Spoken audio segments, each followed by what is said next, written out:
আসসালামু আলাইকুম এভরিওয়ান। রামাদান ইফতার recipe part 15-এ সবাইকে ওয়েলকাম করছি। আজকে আপনাদের সাথে শেয়ার করব পুরান ঢাকার অথেন্টিক গরুর মাংসের tehari recipe. So let's go to my kitchen. তো প্রথমে একটা প্যানে অনেকগুলো বেরেস্তা বাদামি রঙের করে ভেজে নিতে হবে, আর এটা কিন্তু ফার্স্টেই করে নিতে হবে। এরপর একটা বড় প্যান বসিয়ে এতে পরিমাণ মতো দিয়ে দেওয়া হলো সরিষার তেল। এরপরে এতে দিয়ে দেওয়া হলো পরিমাণ মতো পেঁয়াজ কুচি। আর পুরান ঢাকার তেহারি কিন্তু সবসময় সরিষার তেল দিয়ে বানানো হয়। এরপরে দিয়ে দেওয়া হলো দারচিনি, লবঙ্গ, গোলমরিচ।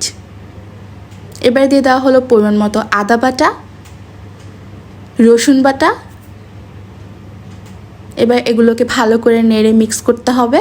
তেহারিতে কিন্তু সাদা তেল কিংবা হলুদ, মরিচ এগুলো ব্যবহার করা যায় না। তেহারিতে মরিচ বলতেই শুধু কাঁচা মরিচটাই ব্যবহার করা যায়, এখানে কিন্তু অবশ্যই লাল মরিচ ব্যবহার করা যাবে না। এরপরে দিয়ে দেওয়া হলো স্বাদ মতো লবণ। এবারে এর ভিতরে দিয়ে দেওয়া হলো গরুর মাংস। তো এখানে 2 কেজি পরিমাণ গরুর মাংস দেওয়া হলো। এবারে গরুর মাংস দিয়ে এটাকে ভালো করে মিক্স করতে হবে। এবারে দিয়ে দেওয়া হলো জিরা গুঁড়া। এরপরে দিয়ে দেওয়া হলো মামুনির স্পেশাল গরম মশলার গুঁড়া, যেখানে অনেক ধরনের মশলা একসাথে মামুনি গুঁড়া করে রাখে। এরপরে এটাকে দিয়ে ভালো করে নেড়েচেড়ে মিক্স করতে হবে। এবারে 7 থেকে 8টা কাঁচামরিচ এভাবে মাঝখান থেকে চিড়ে কিংবা একটু কেটে দিয়ে দিতে হবে।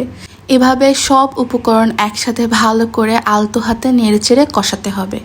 এবারে টক দই ফেটিয়ে নিতে হবে। তো মশলাটা যখন ভালো করে কষানো হয়ে যায়, মাংসের সাথে একেবারে মিশে যাবে, একটা সুন্দর স্মেল বের হবে। তো এই যে দেখতেই পাচ্ছেন, এটা কিন্তু অনেকটাই কষানো হয়ে যাচ্ছে। তো এই যে কষাতে কষাতে এবার এর ভিতরে ফ্যাটানো টক দইটা দিয়ে দেওয়া হলো। টক দই যখন মাংসে ইউজ করবেন অবশ্যই হাত দিয়ে ফেটিয়ে এবং চুলার আঁচটা পারলে বন্ধ করে তারপরে ইউজ করবেন, তাহলে হচ্ছে টক দইটা ছড়া কেটে যায় না। তো এই যে এবারে ঢেকে অনেকক্ষণ ধরে রান্না করা হইলো। তো এই যে এটা কিন্তু আস্তে আস্তে পানি বের হয়ে আসতেছে। এখানে কিন্তু কোনো পানি ইউজ করেনি মামুনি, জাস্ট এটা ঢেকে ঢেকে রান্না করতেছে, মানে কষাচ্ছে, যার কারণে এখান থেকে ভালোই পানি বের হয়ে আসছে। তো এই যে ঢেকে ঢেকে কষালে না আস্তে আস্তে পানি বের হবে, এই পানিতেই এটা সিদ্ধ হয়ে যাবে। তো এই যে এবার কিন্তু ফাইনালি মাংসটা একেবারে সিদ্ধ হয়ে গেছে কষাতে কষাতে। আর তেহারির মাংস কিন্তু সবসময় একটু ছোট ছোট পিস করে কাটতে হয়। তো এই যে মাংসটা অলরেডি কষানো কমপ্লিট। এবার তেহারির চালটা দিয়ে দিল। তো এখানে চিনি গুঁড়া পোলাওয়ের চাল দেওয়া হলো।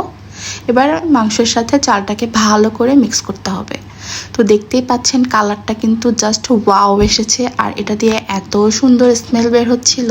চালটা দেওয়ার পরে মাংসের ভিতরে অনেকক্ষণ ধরে কষাতে হবে, যাতে চালটার ভিতরে মশলাগুলো ভালো করে ঢুকে যায়। এবারে কষানোর পরে গরম পানি দিয়ে দেওয়া হলো। তো অবশ্যই আপনারা গরম পানি দেওয়ার ট্রাই করবেন, না হলে কিন্তু চালটা ভালো হবে না, ঠিকঠাকভাবে ফুটবে না। এবারে পরিমাণ মতো গরম পানি দেওয়ার পরে এটাকে ঢেকে রান্নার জন্য দিয়ে দেওয়া হলো। তো এই যে মাঝখানে আবার মামুনি একটু চেক করতেছিল ঠিকঠাক হয়েছে কিনা। তো এই যে দেখতে পাচ্ছেন অর্ধেক যখন হয়ে আসছে একেবারে, তখন মামুনি 5 থেকে 6টা পরিমাণে কাঁচামরিচ দিয়ে দিল। তো কাঁচামরিচটা দেওয়ার পরে আবার এটাকে ঢেকে রাখতে হবে কিছুক্ষণ।